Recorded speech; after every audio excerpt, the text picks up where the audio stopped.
Okay. Okay. Yeah. So. Can I share the? Shall I share the screen? Yeah. Uh-huh. Because then. There were.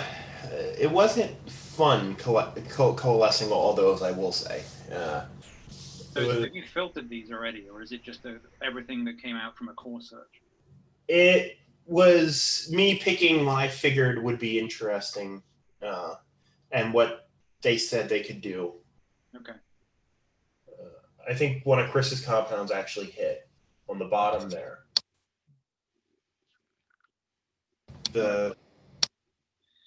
Okay. I mean, the key is what happens when you click get quote. I mean, it'd be nice to get a figure for that. Some of the compounds, if you click on the MQL name, which is hyperlinked, so let's say click on Chris's compound, the one up one more, or the isopropyl, doesn't matter. It will give you a rough idea, but they do bulk quotes. So MQL, I didn't contact them because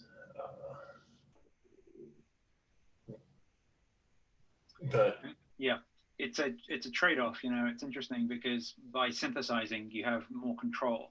Yeah. But if chemistry is, well, there's arguments both ways. If chemistry is hard or too easy, there's reason for doing this. I did find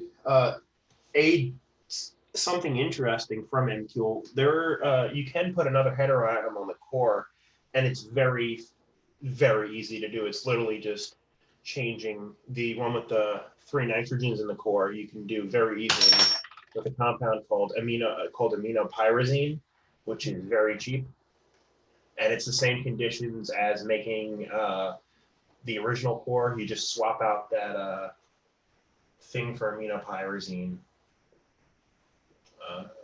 And that wasn't MQ who said that. That was Posteris manifold, which yeah, this is known. So you can introduce some more cores. Obviously, metabolic stability is the main issue now, and log P, of course, because some of these are pretty lipophilic. Some of them aren't too bad, and you can actually export this into a SDF file. Yeah, I mean, it's something we need to keep an eye on, right? I mean, if we can always supplement what we're doing in the lab with molecules from here, particularly particularly for cases of molecules where we may have to invest some time in making a molecule that we think is going to be a negative as part of a control, things like that, where we're not hugely enthused about making the molecules. It's a good way of plugging some holes. So it's good that I mean, I guess Dana and Ed just keep it in mind, you know, as a supplement to what we're doing, or if the chemistry is not terribly interesting. I think that's it's important. All right, that's good to know. Yeah, this was just from like one sleepless night, so it's not much. Yeah. Okay. But I did what I could, and that's what we found so far. All right, great. No, that's good.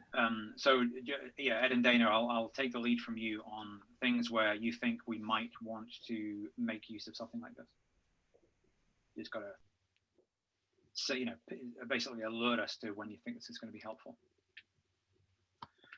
All right, great. Thanks for that. Really good. So thanks for starting this, Dana. We can talk about chemistry in a minute, because I think in the last meeting we had a bunch of stuff that was summarizing what we are aiming for. So we can catch up with chemistry in just a second.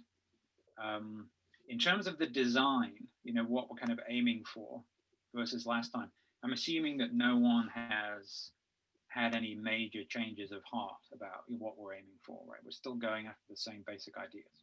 Just want to make sure there's no questions about design we need to cover, because I think we've got to make molecules and measure them before we worry about what's next.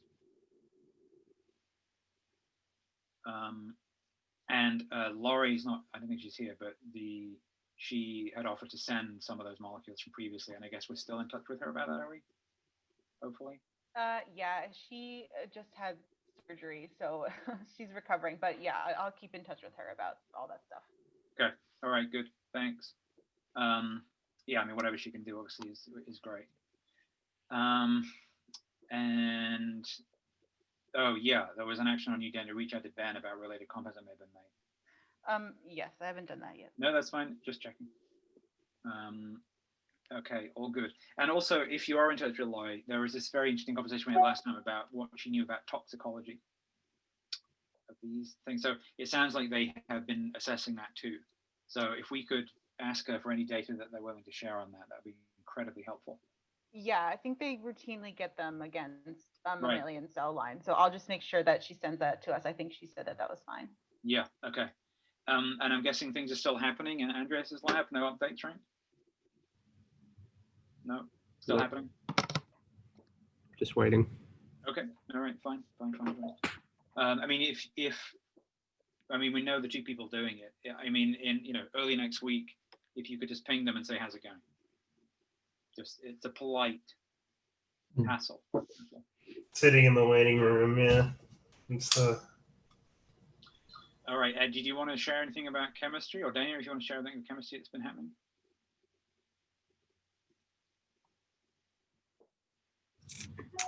Yeah, so just quickly my stuff. So the aminobenzofurans just on hold for the moment.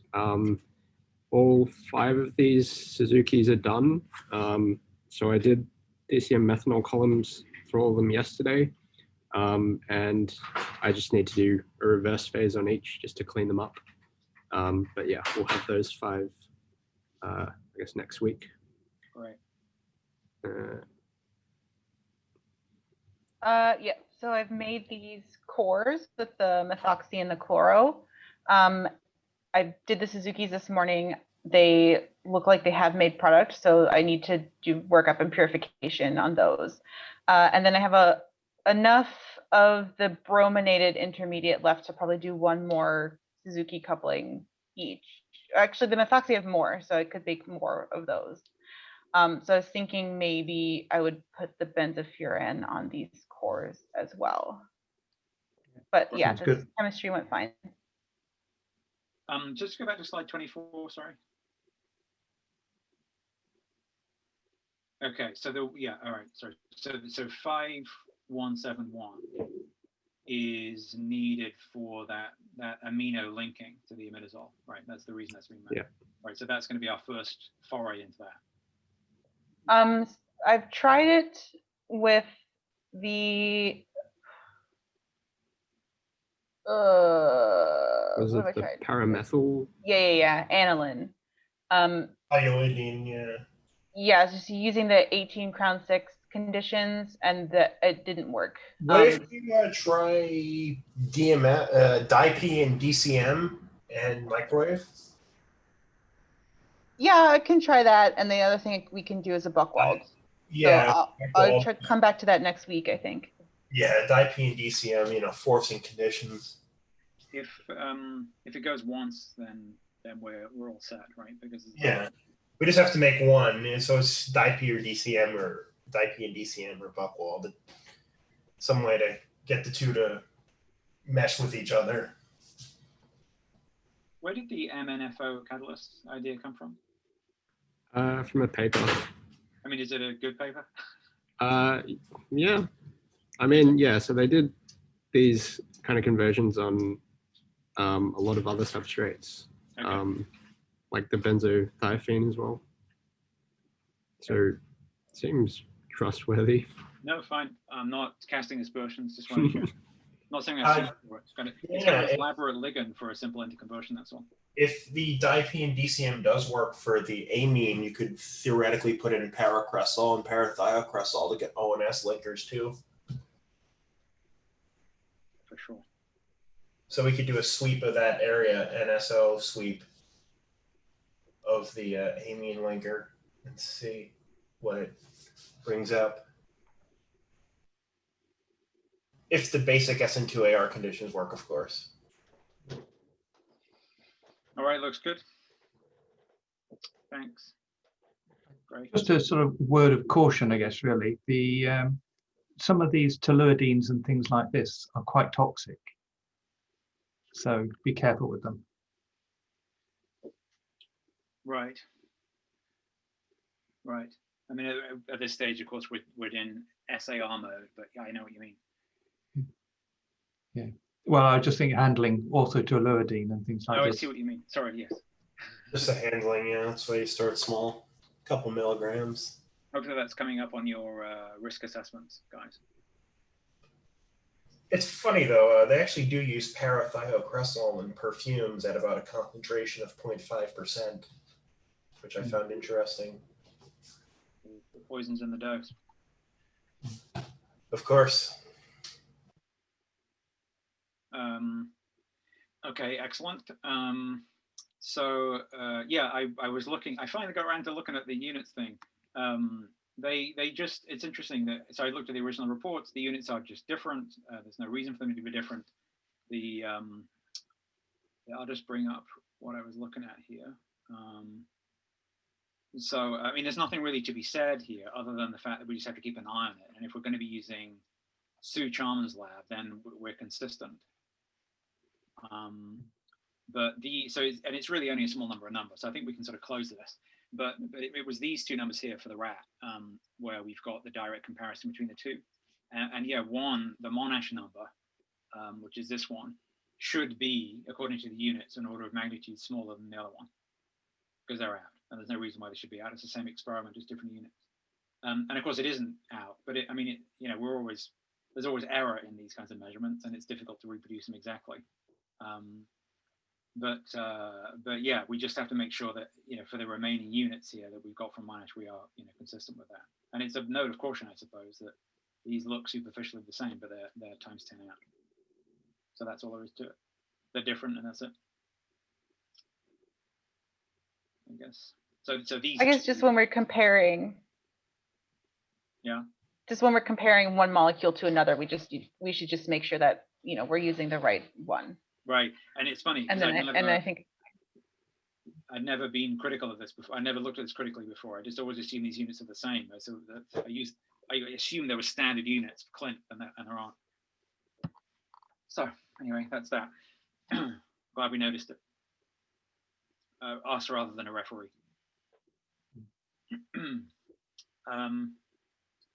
Okay, so I'm going to close that. And Haifa, the paperwork's done. We're good to go. So I need to forward an email to you right after this meeting, Dana and Ed. They want a certain amount of compound in a certain way, and they are going to do a bunch of work, which I can specify on the platform here. So we just finished the paperwork yesterday. And so they're going to contribute, they're going to try and generate, identify metabolite, and they're going to try to isolate the main metabolite so that we can look at what it is. And it's going to be the benzofuran compound, which is great. All pro bono, which is amazing of them, and we're incredibly grateful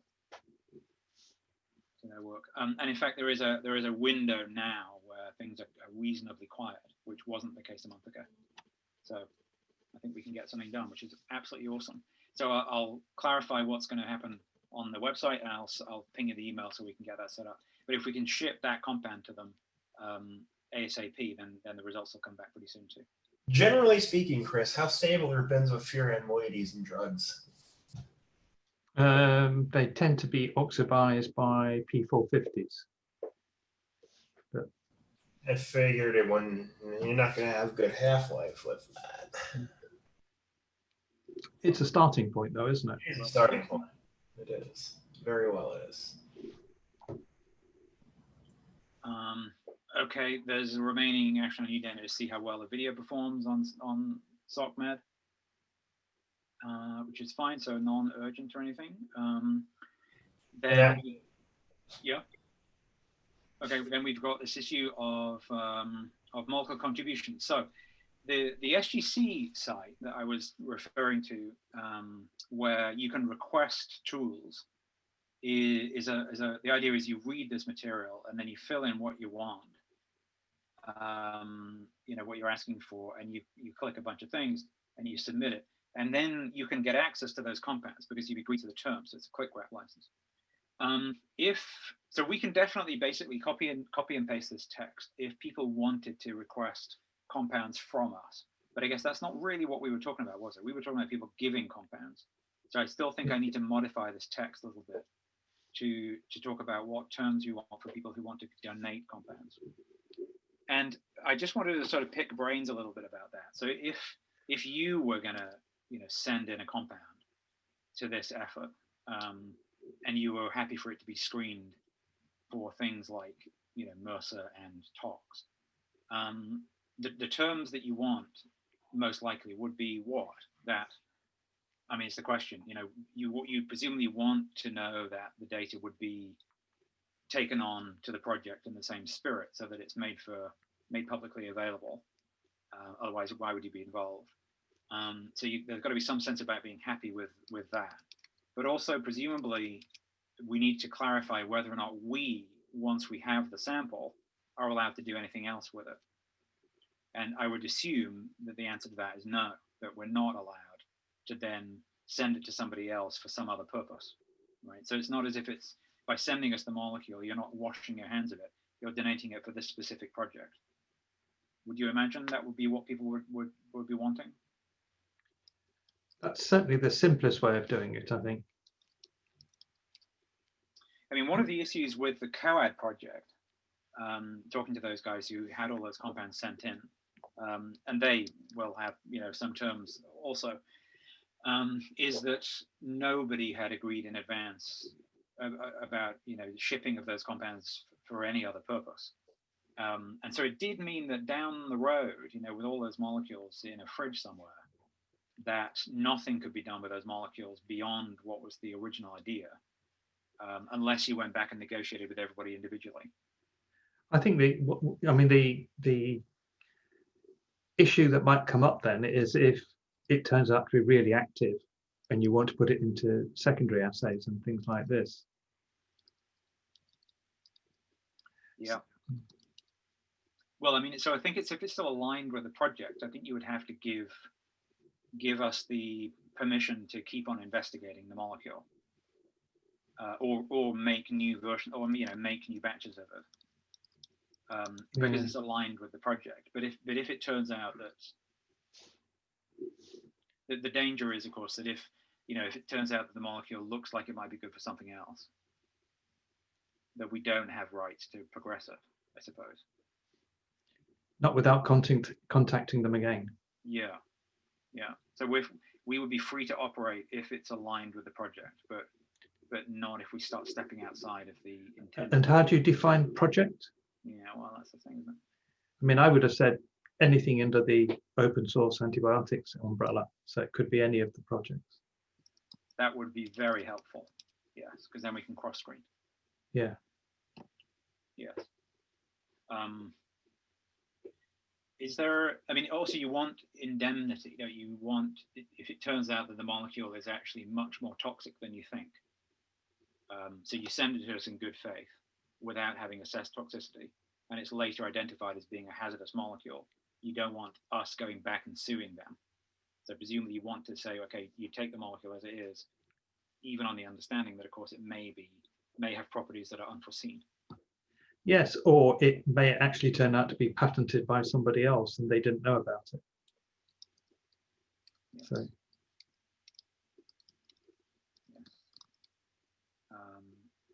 So I think you or open source antibiotics would have to accept the responsibility for whatever's done with the molecule.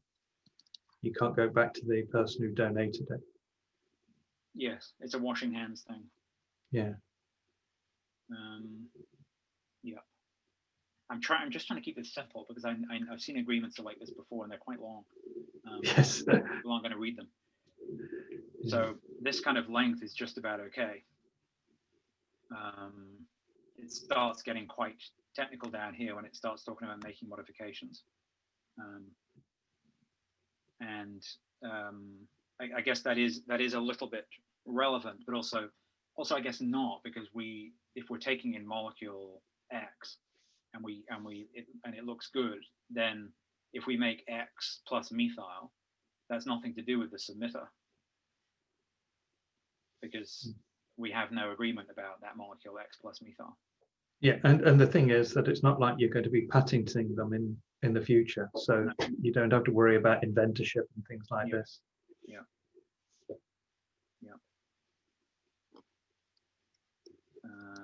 I think also that there's also needs to be a term there that we will, we will always credit contributors. There'll be an acknowledgement of contribution. So it's not as if you're going to send the molecule in and then you are somehow not then linked with the project. I think that's also, it's like the CC BY license that you attribute something to somebody, but you're not going to blame them if it doesn't work out. Yeah. Okay.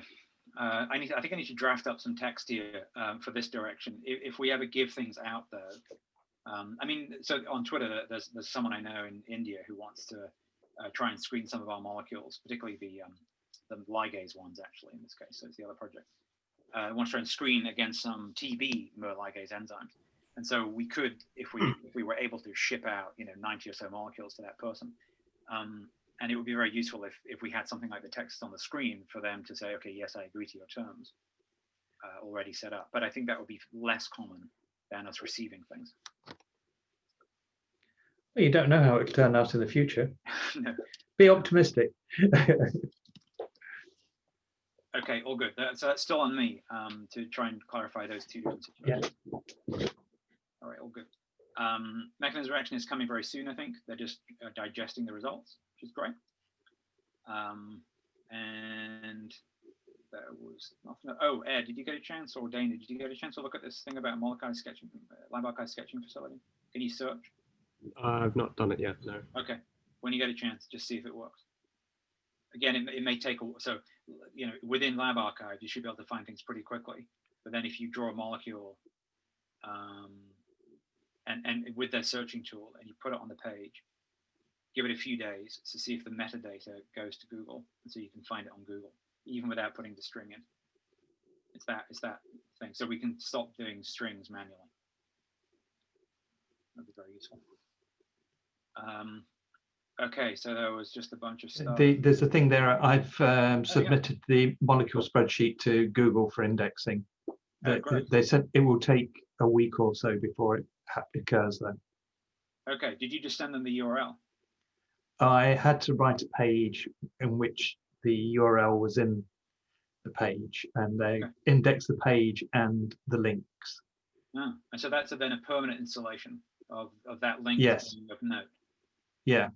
Awesome. Oh, thank you very much. That's really good. I'll keep checking it, but that should be fine. Great. And this last one, I've mentioned you haven't had time for that, but this idea about compound donations that are relevant. I'm happy to do that. I just need to know how we're going to organize it. What would you need? You need a sheet with strings or just pictures? So we're talking about which one? Reach out to your professional network for donations. Yeah. I need you to have that agreement or whatever you want to have in place. Yeah. Okay. I mean, I've mentioned it to a few people and they said they'd be interested. But as ever with these sort of things, there has to be some kind of legal document. Sure. Great. All good. Yeah. I mean, I'm trying to arrange it so that the document is so reasonable and straightforward that it doesn't need to be signed by a lawyer. Can you imagine? No, I can't actually. All right, I think that was everything, unless anyone had any other comments. Bubbling away. Yeah, just the newsletter. Oh, yeah. Yeah, so I made the Google form, but two things I was wondering is if we should put a little bit of text at the top just saying, like, we won't give your email address to other people. And that might make people feel better about signing up for it or something, I don't know. And then probably we need a way for people to unsubscribe. I don't know if we have that or not right now. We don't. But if they ever wanted to in the future, I think we need to do Yeah, it. you need to have that, yeah. How can you do that with a Google form? Or is it not part of it? I think maybe the best thing would just have a link at the bottom of every edition that would take them to like an unsubscribe page or something, or I wonder if it's okay even to say just reply to this email and say that you want to unsubscribe. Does the email come from you? Sorry, so there's a sorry, I beg your pardon. Let me go back. There's a form. So you go to a page, there's a form, you fill it in, and then that gets sent to a sheet somewhere. Right. So then we assemble a spreadsheet of people who've agreed to be part of the newsletter. And then do they get a confirmation email or something? No. Okay, so they won't have any contact details for us, will they? But not until they receive the newsletter, I guess. Right, and so at the bottom of that, we would then need to say, if you want to unsubscribe, just do something. And I guess I don't know. Yeah. At the moment, it would be a reply to the email that the spreadsheet, the newsletter comes from. You mean? Right. Yeah. Right. I mean, it's yeah. Ideally, we'd have a little unsubscribe thing, but I don't know how to do that without using something like MailChimp. Okay. Yeah. Right. Well, hopefully, not many people would unsubscribe, so it can be done manually. Yeah. Yeah. And they could just email someone associated with the project, and there's plenty of us. Yeah. Yeah. Yeah. Anyway, I put the link to the form and think in the issue for last week's meeting, That's so great. that if we need to go back to it, that's there. Okay. And did you want to add that text saying we're not going to share your email with anybody? Yeah, I can do that. Thanks. Fantastic. Yeah, great. Really good. Okay, I'll take a look at that. And I assume that the spreadsheet's blank at the moment, is it? I think Lori's on there. Okay, Check. great. But we can test it out by doing it ourselves. Yeah. Yeah. Fantastic. Great. Well, good. Anything else anybody wants to say?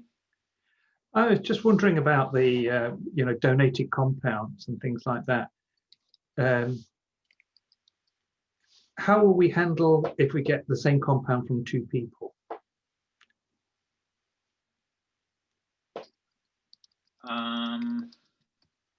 Are we going to give these individual numbers, or they would be batches, wouldn't they? They'd be batches. At the moment, our numbering system is not associated with a person, is it? Which was always a nice thing that we had about. Well, so there's the internal code for each. In the sheet? Yeah. Yeah. Mm-hmm. So that's a distinguishing feature. Mm-hmm. Yeah. Okay. Right. That's true. Okay. Yeah, is that what you mean, Chris? I mean, to make sure they're, So I mean, people, if you get multiple batches, I don't see any problem. It's just that we should make sure that we have some way of identifying where they came from, so we can acknowledge it. Yes, good idea. Good idea. I mean, I don't know. It's a very simple thing to put in the. So there's a batch code, but I imagine it's very simple to have another column for anything to do with provenance of the molecule. Yeah, we can also keep copies if they submit through that Excel sheet that I made. Yeah. We can just keep copies of that. Maybe we just store them on GitHub, and then that has a place to put institution that they came from. Yeah, that's the other thing. I guess it would be nice if people could check to see whether a compound has already been submitted. And I guess we need a searchable database for that. So we keep coming back to this. Yeah. But so if someone did fill in the form and submit a compound, then does that also go to a sheet somewhere? You know what I mean? So you're muted, sorry. Yeah, sorry. No, so we would have to then add it to the Google sheet. Right, but at the moment, if they fill in a form to submit a compound, does it now go to some kind of sheet somewhere? No, they would have to email us because it's Excel. It's not a Google sheet. Right. Is that what you? So I was just thinking that if people had a batch of compounds they wanted to submit, you can download that, fill in all the information, and then email whoever's receiving it, and we have all the details, and then you can also email us, the shipping information and stuff like that. Okay, so we'd have to copy it into I mean, it can be another tab on the OSA antibiotics sheet, kind of molecules incoming. And then as soon as they're assigned a code or they're received, they can go into the main sheet, I suppose. Yeah. That will be fine. Okay. But I think Or instead of email, we could just say, re-upload it to GitHub with all the details filled in, and then it's there. Yeah, but the advantage of the system that you've got there, where you have to go somewhere to fill it in, is that you can then insist that people agree to the license terms. That's the nice thing. Yeah. Whereas if they just email a sheet in, then we haven't had them agree to that. So we'd have to have them manually say, yeah, I agree to all those terms. Which is possible, because we're not, at the moment we're not going to be, drowning in submitted compounds. So it's not a big deal to manually make sure that everyone gets the terms. But in future, it'd be nice to kind of automate that by having a place to submit the data and saying, yes, I agree. And right. I think we can do that through Google Forms too. Okay. Yeah, I can look into that, because I think you can do it. Okay, that would be neat. Yeah. Because then we could have the terms right there. Mm-hmm. And I don't know if you can do like a batch upload on Google Forms. So I don't know if you can upload more than one thing at a time. So Laurie's going to send us 5 or 6 compounds, right? Does she have to do that 5 or 6 times, or could she do it in like one? Yeah. So I think what we could do is like set up a folder, and then you can upload like the Excel sheet through the Google form, and they would all go to the same place. That would be amazing. Yeah, I'm pretty sure that you can do that. Okay, right, fantastic. That sounds like a good solution. Okay. Sure, I think Chris, you're muted. Sorry about that. I think you do need to have a person checking these things before we add them to the main sheet. Oh yeah, I think so. Yeah. So I mean, that's a nice idea of like an incoming sheet for things that are being donated. If that can be, so let's say Laurie comes along, says compounds, has it in an Excel sheet, uploads it, and says, I'm going to submit these compounds. I agree to your license terms. They appear in a sheet, and then someone looks at it and goes, yeah, that's fine. Here, I'm going to assign the codes here, and then I'm going to copy that over and put it into the main sheet. Yeah. Yeah. So it's a kind of staging post. Yeah. I'll do a draft of the Google form, and then maybe next time I can just show you what I've set up, and we can tweak it or not or whatever. Yeah, that would be absolutely great. Yeah, that sounds great. Okay. All right, great. Thanks, everybody. Okay. We will reconvene.